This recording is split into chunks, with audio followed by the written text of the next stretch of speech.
en Salmo número 90. Seguimos estudiando los salmos de David, y tanto el 90 como el que le sigue, el 91, son salmos que él escribió. En el versículo número 1 dice: Señor, a lo largo de las generaciones, tú has sido nuestro hogar. ¿Es Dios el hogar de su vida? Pues, ¿qué es un hogar? Hice un estudio de esta palabra y fue bien interesante ver el resultado. Siempre que me llevaban a pintar mi hogar, una de las partes importantes en el hogar era la chimenea. Por eso me llamó la atención ver que la palabra hogar proviene de la palabra hoguera, y describían o lo usaban para describir el lugar en donde se encendía una hoguera, alrededor del cual se reunía la familia a comer, a calentarse, a hablar y a leer. ¿Recuerdan esos tiempos en donde no existía el televisor? En donde la razón, el propósito del día era llegar a casa y estar con la familia, no alrededor de un televisor, sino alrededor de una hoguera. Y allí pues se calentaban, se hacía frío, allí comían, pero también cada uno comenzaba a hacer algo. Unos quizás a leer, otros a hablar, a jugar. Y eso es un hogar. Pues eso es lo que Dios es. Por esa razón, Él debe ser nuestro hogar. Y precisamente pensando en el hogar como una hoguera, recordé una canción que cantábamos hace años, y creo que se lo podríamos cantar al Señor, y dice lo siguiente: eres tú. ¿Lo recuerdan, viejitos? Como Él. No, ese se me alarga la canción, entonces no. Como el fuego de mi hoguera. A ver, viejitos, conmigo. Eres tú, el fuego de mi hogar. Tiempos aquellos. 1974. Nosotros, los de esa época. Pero eso es lo que debe ser Jesús, ¿no? Eres tú, ¿qué? El fuego de mi hoguera. Eres tú el fuego de mi hogar. O mejor todavía, como dice el salmista, tú has sido nuestro hogar. Pues un hogar también es un lugar de descanso. Y pregunto, ¿van ustedes a Jesús cuando están cansados, o a dónde van? Porque a algunos les dais que por ir al baño sauna, o no sé qué cuentos inventan. El mejor lugar de descanso es Dios. Él dijo en Mateo 11:28: vengan a mí todos los que están cansados y llevan cargas pesadas, y yo les daré descanso. Recuerdo hace muchos años un día que estaba cansado, harto, enojado, frustrado, y me iba a sentar a ver televisión. Y en ese momento Dios me dijo: no, lo que necesitas es orar. Obviamente lo último que mi carne quería hacer era orar, pero cuando yo comencé a hacerlo, experimenté un descanso impresionante, porque eso es lo que Dios es. Él es nuestro hogar. Pero un hogar también es un refugio en la tormenta. Es el lugar a donde vamos después de que la gente se ha burlado de nosotros, quizás en el colegio, en el trabajo, en la universidad. Es el lugar a donde vamos después de un día tormentoso. Ese es un hogar. Y eso es lo que Dios debe ser para nosotros. Un dulce refugio en la tormenta. El lugar a donde vamos para llorar. Pero también un hogar es un lugar en donde somos protegidos. Y es bien interesante que Moisés hubiese iniciado el Salmo 90 diciendo: tú has sido nuestro hogar. E inicia el Salmo 91 diciendo: el que habita al abrigo del Altísimo morará bajo la sombra del Omnipotente. Dos versículos paralelos que muestran lo que era Dios para Moisés. Y Él debe ser lo mismo para nosotros, el lugar de nuestra protección. Pero otra cosa con respecto al hogar es que es el único lugar en donde podemos ser como somos. No, en mi casa yo no finjo nada. No sé si ustedes vieron esa gloriosa fotografía que yo puse esta semana. Pues en mi casa ellos tienen el privilegio de ver todos los días cipote cuerpo. Qué cosa tan divina, oiga. ¿Por qué? Porque en mi hogar yo no tengo que fingir que soy musculoso. Yo no tengo que fingir que soy así trigueño como ustedes. Yo simplemente salgo tal como Dios me hizo. En toda, protegido un poquito más, no sé, no piensen cosas raras. Pero no solo con respecto a la manera de caminar, sino también como yo soy. Yo no tengo que aparentar delante de Dios nada. ¿Por qué? Porque Él todo lo ve. Él sabe lo que soy. Él sabe cuáles son mis pensamientos. Él sabe cuáles son mis temores. Él sabe cuáles son mis rabias. Y por eso en oración nosotros podemos expresarle a Dios todo lo que sentimos. Y Él nos acepta. De hecho, a Él le gusta nuestra forma de ser. A Él le gusta la manera en la cual nosotros pensamos. Le encanta nuestras perspectivas. Hay cosas que solo yo puedo hablar con Dios porque Él es el único que me entiende. Él me acepta como soy. Ahora, cuando digo que con Él podemos ser como somos, no me refiero a ser pecadores. Estoy hablando acerca de nuestra forma de ser. Sin embargo, Él nos ama a pesar de nuestro pecado. Lo único es que Él no soporta nuestro pecado. Entonces quizás si en su vida o en nuestra vida hay pecado, Él no puede ser nuestro hogar. Pero otra cosa es que el hogar es la casa del Padre. Y yo creo que de todos los nombres, quizás este es uno de los más bonitos para ponerle a una iglesia, la casa del Padre. Porque describe todo lo que una iglesia debe ser. Pues en la parábola del hijo pródigo, vemos que la casa del Padre fue un lugar a donde pudo regresar el hijo pródigo. Y eso es Dios. Él es un lugar a donde nosotros podemos regresar. Después de gastarnos toda la plata, todo nuestro tiempo en errores y en pecados, podemos regresar a la casa del Padre. Y cuando el hijo pródigo regresó a su casa, el papá no lo hizo sentir mal. Ese es Dios. Él no nos hace sentir mal. Si en oración usted se siente mal, es porque quizás usted no está con Dios. Ahora, claro, no quiere decir que usted no va a sentir convicción de pecado. Claro que sí, ese es Dios. Pero usted no se va a sentir culpable ni condenado, porque ese es el enemigo. Con Dios no nos sentimos mal. No le sacó su pasado. No comenzó a decirle: es que usted se llevó la herencia. No. Vean la parábola, en ningún momento le sacó su pasado. Ese es nuestro Dios. Él no nos saca nuestro pasado. No le hizo pagar las consecuencias de sus malas acciones. No lo mandó a dormir allá con las vacas. No, todo lo contrario, lo restituyó. Vemos que el Padre primero lo recibió con los brazos abiertos. Cuando llegó, lo abrazó. La Biblia dice que lo besó. La Biblia también dice que lo vistió con la mejor túnica. No le puso a uno de segunda mano, la mejor túnica. Le puso un anillo en los dedos y sandalias en los pies. Y no solo eso, sino que celebró su llegada con un banquete.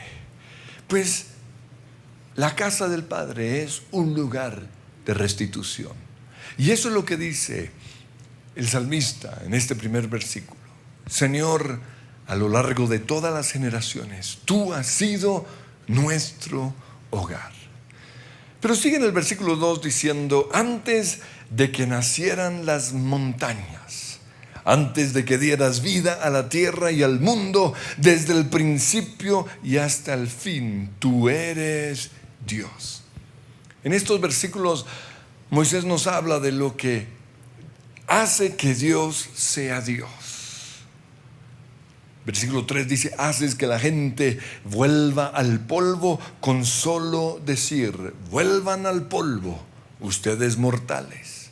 Para ti 1000 años son como un día pasajero, tan breves como unas horas de la noche. Entonces Dios es Dios porque siempre ha existido. Uno de los atributos de Dios es que Él es el Dios eterno, el alfa y la omega, el principio y el fin. Dios no fue creado. Los dioses de este mundo fueron inventados por seres humanos, fueron hechos por los seres humanos. La Biblia dice que el hombre se encontró un palo y de ese palo hizo un dios, o derritió un pedazo de oro y de ese oro creó un dios. Pero Dios no fue creado. Él siempre ha sido Dios. También Dios es Dios porque nos creó a nosotros del polvo. O sea, es un milagro.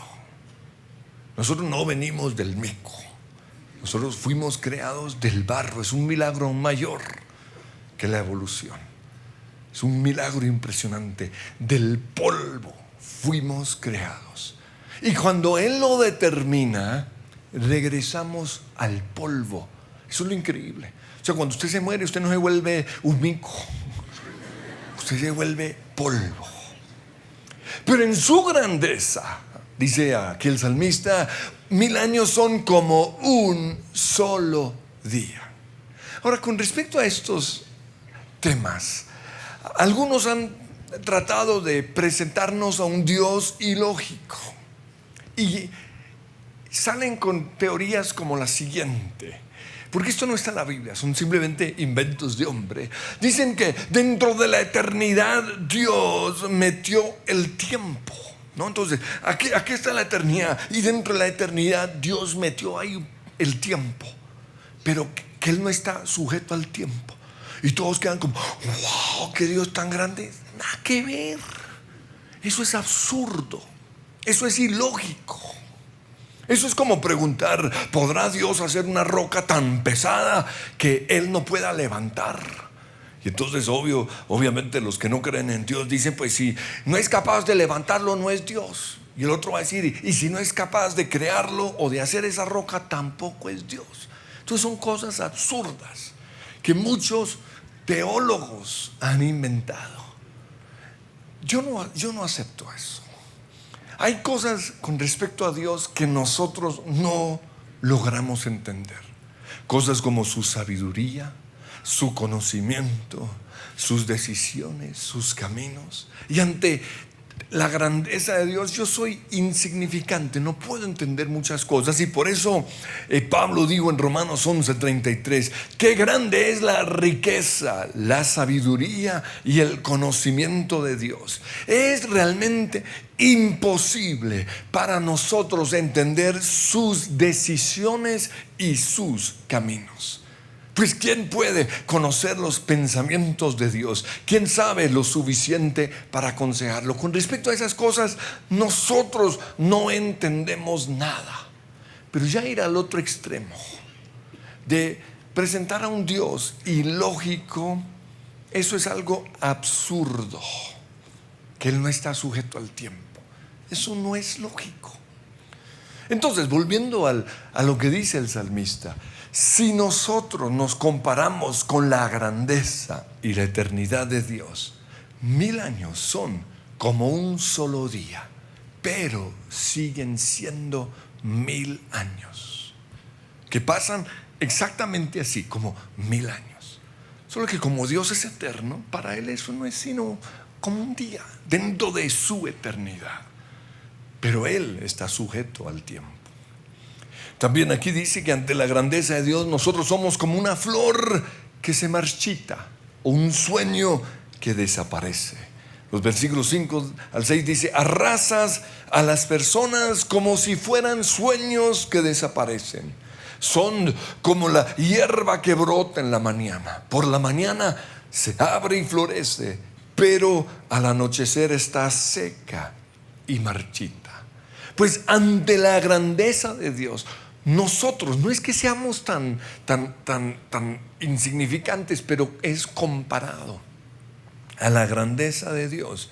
Somos como un sueño que desaparece, como la hierba que hoy florece y mañana ya se marchita. Algo similar también dice el salmista en el Salmo 103, versículo 15: nuestros días sobre la tierra son como la hierba, igual que las flores silvestres, florecemos y morimos. Santiago 4:14 dice: la vida de ustedes es como la neblina del amanecer, aparece un rato y luego se esfuma. Y en 1 Pedro 1:24 dice: los seres humanos son como la hierba, su belleza es como la flor del campo, la hierba se seca y la flor se marchita. Ahora quiero que tengan esto presente, porque luego Moisés vuelve a retomar este punto con algo supremamente importante. Pero antes de verlo, se detiene un poco para hablar acerca de el enojo de Dios. Los versículos 7 dice: nos marchitamos bajo tu enojo, tu furia nos abruma. Despliegas nuestros pecados delante de ti, nuestros pecados secretos, esos que nadie ve, pero Él dice: y los ves todos. Vivimos la vida debido a esos pecados, bajo tu ira. Y terminamos por esos pecados nuestros años con un gemido. Y luego habla de 70 son los años que se nos conceden, algunos incluso llegan a 80, pero hasta los mejores años se llenan de dolor y de problemas debido al pecado. Pronto desaparecen y volamos. ¿Quién puede comprender el poder de tu enojo? Tu ira es tan imponente como el temor que mereces. Ahora, es importante estudiar este atributo de Dios, porque son verdades, hay verdades aparentemente contradictorias acerca de Dios. Por un lado, Dios nos ama, pero por otro lado, o mejor, por un lado Dios ama, pero por otro lado Dios también odia. Por este lado Él se enoja, pero volviendo a este lado, Él es lento para la ira. Lo que pasa es que sin odio no podría existir el amor. Sin justicia no puede existir la gracia. La razón por la cual Dios odia el pecado es porque ama al pecador. Usted no puede predicar ni dejar que le prediquen solo un lado. Ay, Dios es amor lindo, divino. No. Un Dios amoroso odia el pecado. Porque entonces, si no lo odia, no sería un Dios amoroso.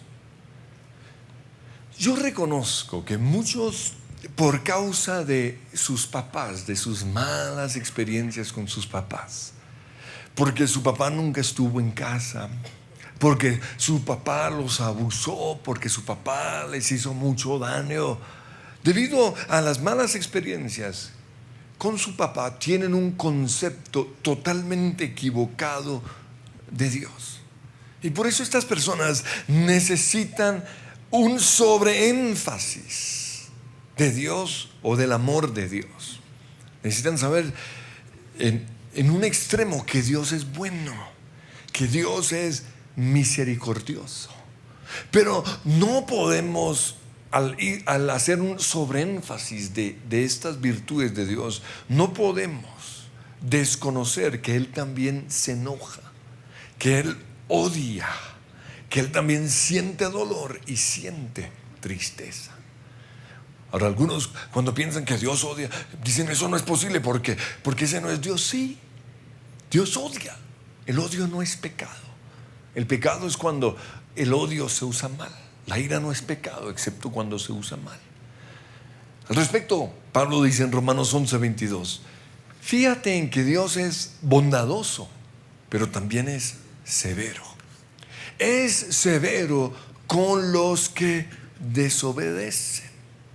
Entonces el problema no es Dios, el problema es el pecado. Pero será bondadoso contigo si sigues confiando en su bondad, si sigues creyendo en la obra de Jesús. En cambio, si dejas de confiar, tú también serás arrancado por completo. Lo que pasa es que hoy hay unos predicadores que están tratando de mostrar que Dios siempre está alegre. No, es que Dios es un Dios alegre, Él siempre está alegre, Él nunca se enoja. Pero ese no es el Dios que nos presenta la Biblia. Nos muestra un Dios que no siente dolor, que nunca se enoja. Ni siquiera cuando ve un papá abusando sexualmente a su hijita, Él no se enoja. Él lo toma, ¿Sí ve lo absurdo que es? O sea, ustedes pueden aceptar un Dios así. Ese es lo que hoy muchos predicadores están mostrando. Y entonces están atacándonos a nosotros que mostramos que Dios es un Dios que se enoja. Él se enoja contra el pecado. Porque si Él no se enoja en contra de un pecado como el abuso sexual, Él no sería un Dios de amor. Entonces, usted no puede predicar el amor de Dios si usted no predica la justicia de Dios. Las dos son parte fundamental dentro del evangelio que nosotros predicamos.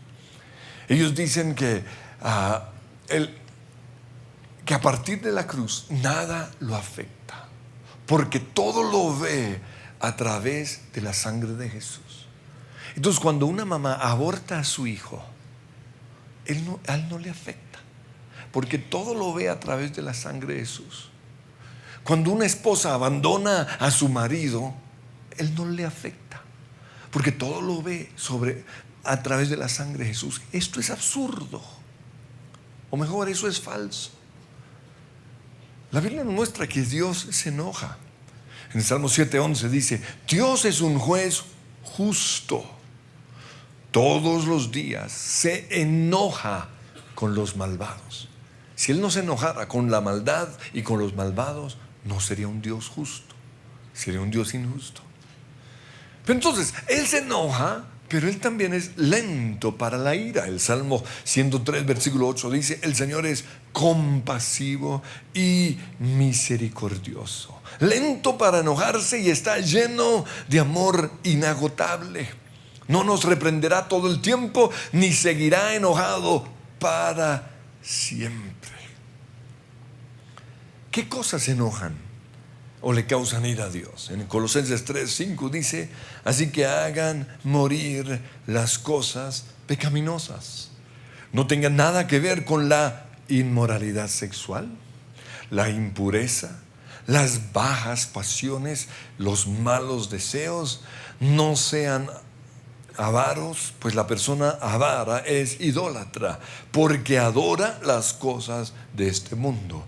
A causa de estos pecados viene la furia de Dios.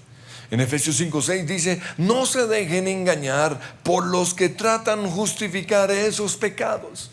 Y los pecados que Pablo acaba de mencionar en los versículos anteriores son los siguientes: inmoralidad sexual, impureza, avaricia, cuentos obscenos, conversaciones necias, chistes groseros.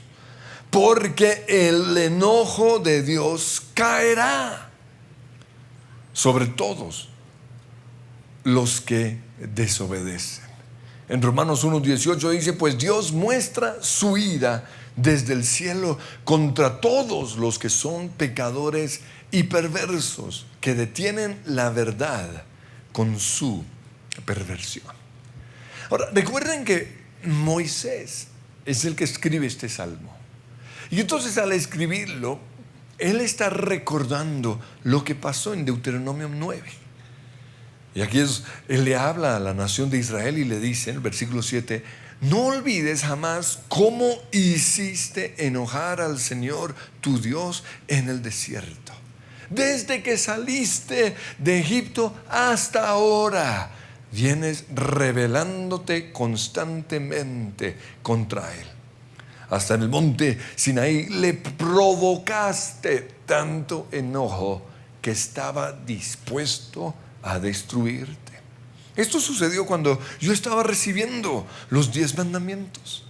Pasados los 40 días, el Señor me entregó las 2 tablas de piedra. Luego me dijo: hey, levántate, baja enseguida, porque el pueblo que sacaste de Egipto se ha corrompido. ¡Qué pronto! Se apartaron de la forma en que les ordené que vivieran. Fundieron oro y se hicieron un ídolo. El Señor también me dijo: he visto lo terco y lo rebelde que es este pueblo. Quítate de en medio o del medio para que lo destruya.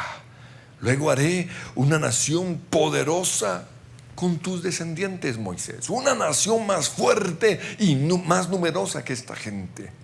Así que mientras el monte seguía ardiendo en llamas, di la vuelta y comencé a bajar. En las manos llevaba las 2 piedras, las 2 tablas de piedra grabadas con las condiciones del pacto. Y abajo, ante mis ojos, pude ver que ustedes habían pecado contra el Señor su Dios. Habían fundido oro y se habían hecho un becerro. Que pronto se apartaron del camino que les había ordenado el Señor seguir. Entonces tomé las tablas de piedra y las tiré en el suelo y me postré hasta el suelo delante del Señor y estuve allí otros 40 días. Imagínense lo flaco, ya lleva 80 días ayunando. ¿Debido a qué?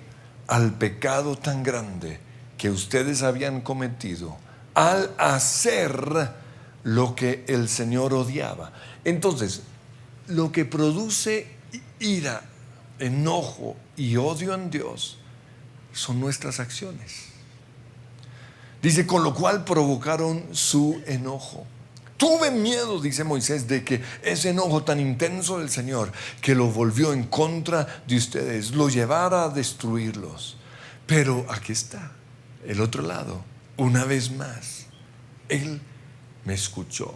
El amor de Dios es más grande que su enojo. Siempre, siempre ganará el amor de Dios.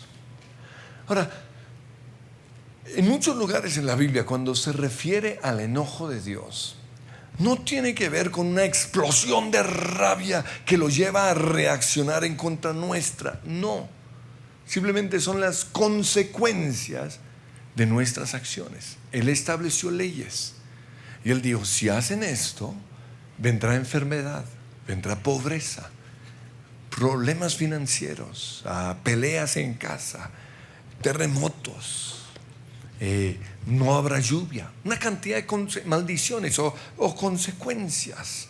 Y la última es el infierno. Entonces, no es lo que Dios desea para nosotros, no es una explosión de rabia que hay que calmarlo. Cálmate Dios, no. Cuando la Biblia habla de la ira, se refiere a la consecuencia de nuestras acciones. Juan 3:36 dice: los que creen en Jesús tienen vida eterna. Los que no lo obedecen nunca tendrán vida eterna, sino que permanecen bajo la ira del juicio de Dios. Esa ira permanecerán bajo las consecuencias de su desobediencia, que es el infierno, que es lo que dice Apocalipsis 20:15. Y todo el que no tenía su nombre registrado en el libro de la vida fue lanzado al lago de fuego. Ahora, muchos de estos maestros modernos cristianos están enseñando que el infierno no existe. Están enseñando que Dios es un Dios de amor y al final de cuentas todo el mundo va a ser salvo. Eso es falso. Es un Dios de amor, pero es un Dios justo que cumple su palabra. Imagínense tener que vivir en el cielo con Hitler. No. ellos van al fuego eterno. Y no solo eso, sino que Dios no va a estar ahí. O sea, ellos eligieron ese camino y entre ellos, o sea, los que se van a ir al infierno, tienen que ver cómo van a vivir. Porque el infierno, el castigo eterno es eso, vivir lejos de Dios. Yo no sé si se organicen allá y formen partidos políticos y ahí. Castigo eterno. Pero luego Moisés dice lo siguiente, versículo 12: enséñanos a entender la brevedad de la vida para que crezcamos en sabiduría. Esta es una oración impresionante y yo creo que debe ser la oración de nuestros adolescentes, porque cuando uno ya pasa por los 40, uno empieza a mirar hacia atrás y se lamenta de todo el tiempo desperdiciado.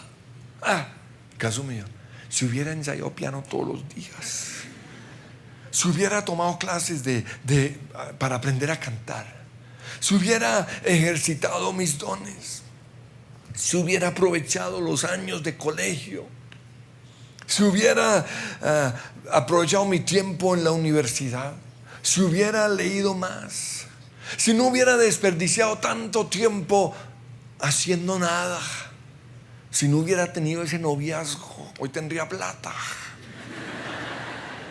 Y eso es lo que aquel salmista está diciendo. Ojo, enséñanos a entender la brevedad de la vida para que crezcamos en sabiduría.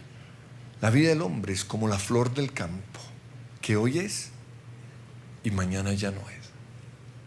La pregunta es, ¿cómo va a ser ese tiempo en el cual estamos floreciendo? ¿Cómo es?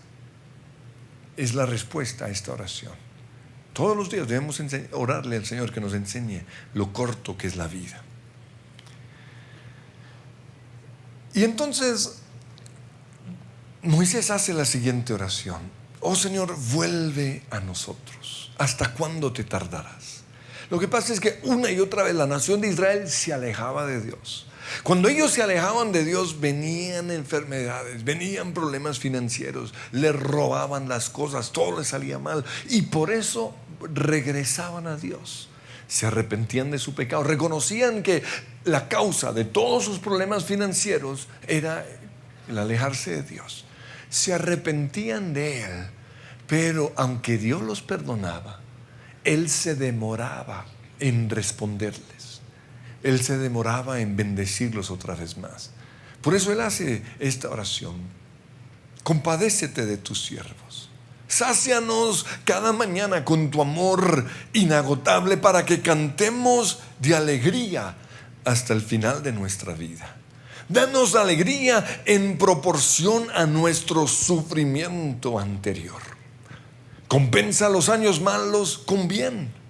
Permite que tus siervos te veamos obrar otra vez, que nuestros hijos vean tu gloria. Y en el versículo 17 dice: y que el Señor nuestro Dios nos dé su aprobación y haga que nuestros esfuerzos prosperen. Sí, haz que nuestros esfuerzos prosperen. Una vez más, estos son versículos que hoy causan mucha polémica en el medio cristiano. ¿Por qué? Porque se ha levantado un grupo de cristianos que están eliminando toda la Biblia. Y dicen: eso es Antiguo Testamento, esas son las palabras de Jesús, no cuenta, solo lo que predicó Pablo. Hasta allá, hasta ese extremo se ha llegado. Y eso no es cierto. Toda la Escritura es inspirada por Dios. Toda la Escritura es para nosotros hoy. Lo que pasa es que algunos creen que porque somos salvos por gracia, ya no tenemos que hacer nada. No tenemos que conquistar el corazón de Dios. No tenemos que gozar su favor. Si hacemos algo para llamar la atención de Dios o conquistar su favor, ya no estamos bajo la gracia, sino bajo la ley. Pues yo conozco a muchos cristianos que se quedaron toda la vida esperando que Dios hiciera algo. No, aquí estoy esperando el milagrito. Y se quedaron ahí toda la vida. Por eso yo creo que Dios hace su parte, pero yo también tengo que hacer mi parte. Si yo me quedo toda la vida esperando en el estanque de Bethesda que Dios de repente aparezca y me haga el milagrito, yo me puedo quedar ahí el resto de mi vida. Pero si yo salgo a buscar mi milagro, es posible que yo me encuentre en el camino con Jesús, como le pasó al ciego Bartimeo. O me puedo meter entre la gente, como lo hizo la mujer que padecía del flujo de sangre. Puedo soportar su crítica y todo con el único propósito de tocar sus vestiduras y lograr mi milagro. Por eso yo elijo más bien ese camino. Y en la palabra yo veo una cantidad de personas que conquistaron el corazón de Dios porque fueron proactivas. Ellas sabían que gozaban del favor de Dios, pero quisieron más. Y así soy yo. Yo sé que el favor de Dios está conmigo. Yo sé que Dios va delante de mí, pero yo quiero más. Y todo lo contrario, en lugar de que esto le moleste a Dios, le encanta la gente así. Con respecto a David, él dijo: he encontrado en David un hombre conforme a mi corazón. Él hará todo lo que quiero que haga. Ahí no dice tengo que esperar hasta que a él se le ocurra hacer todo. No, él hará, es proactivo. En Lucas 2:52, con respecto a Jesús, dice: Jesús creció en estatura y sabiduría, y todos los días gozaba más del favor de Dios y de la gente. Aquí yo veo personas que conquistaron el corazón de Dios. No se quedaron ahí esperando que Dios les llegara.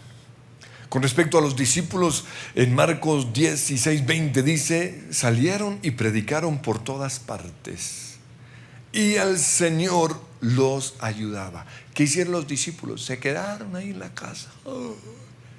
No salieron. Y cuando ellos salieron, ¿qué pasó? Dios los ayudó. Y no solo eso, sino que Dios confirmaba su palabra, confirmaba lo que ellos predicaban con señales que lo acompañaban. Hay que ser proactivos. Ellos predicaban y Dios confirmaba. Ahora, con respecto a esto, hay que conocer también los tiempos, porque hay tiempo para esperar. Hay tiempo en donde Dios nos dice: quédate quieto y vas a conocer que yo soy Dios. Quédate quieto, yo voy a hacer el milagro. Pero hay también momentos en los cuales tenemos que salir a trabajar, a preparar la tierra, a sembrar la semilla y esperar que Dios mande la lluvia. Hay unos que cuando Dios manda la lluvia, ahí sí salen: venga, ¿a dónde está la pala? Hagamos, preparemos la tierra. Y ya, ¿para qué? Pero ¿cómo? ¿Qué tal que Dios no aparezca? Es que ese es el riesgo. Pero Dios le gusta gente así. Gente que confía que Él va a hacer el milagro.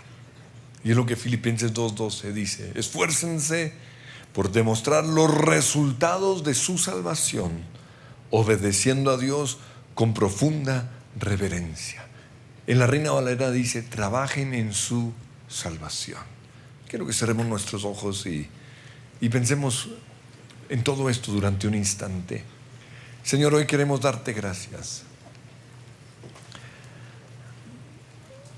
porque somos salvos por gracia. Es un regalo que tú nos has dado y disfrutamos de ese regalo. Todo lo hiciste ya por mí en la cruz. Pero no me quiero quedar el resto de mi vida sentado en el estanque de Bethesda esperando que tú vengas. Yo quiero ser una persona proactiva. Yo quiero estar en el lugar de la bendición.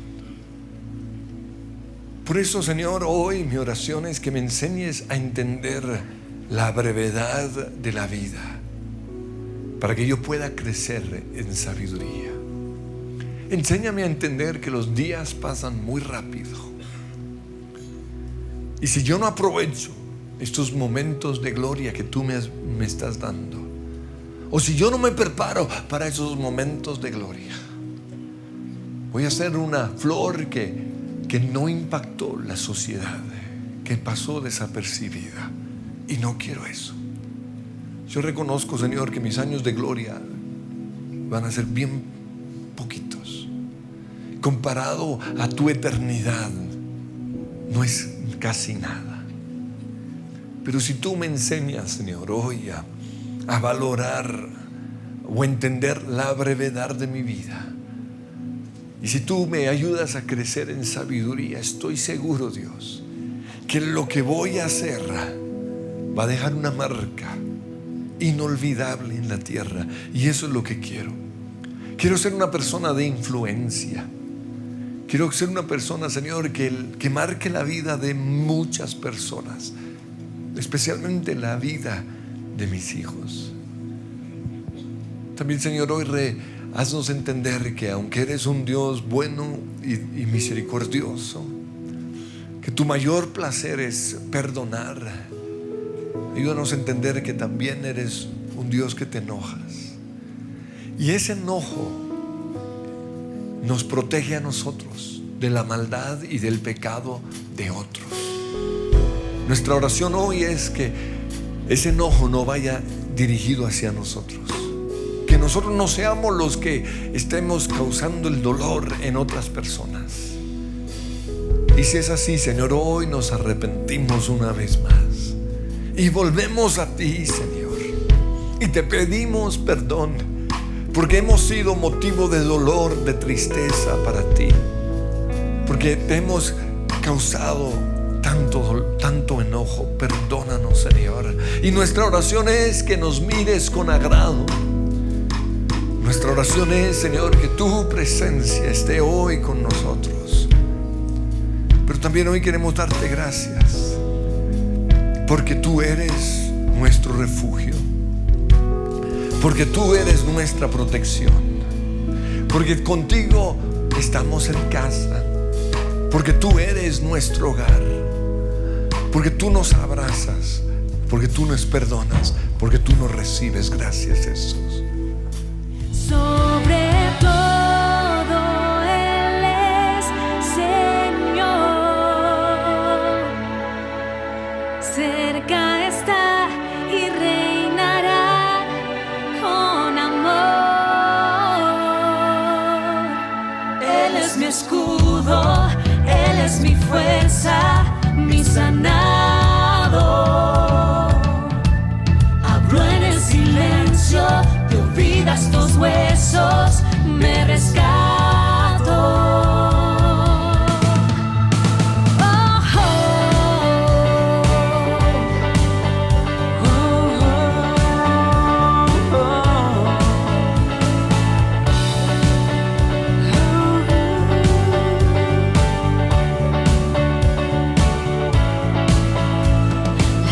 El Señor es potente y majestuosa.